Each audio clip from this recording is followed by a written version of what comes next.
Kaei ke jingpher hapdeng kini ki kentian this, these, that, those. Aling ni pet.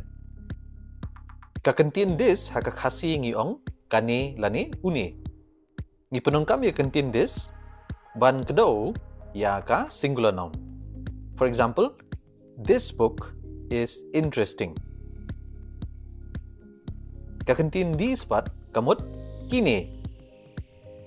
Ni penungkam ya kani kentian ban kedau ya ki plural nouns. For example, these books are interesting. Tekan mau kani kentian ni pronounce this, but kani ni pronounce these.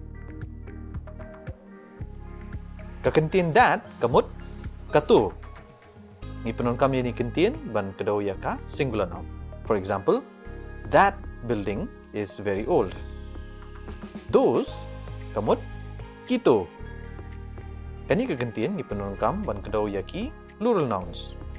For example, those buildings are very old.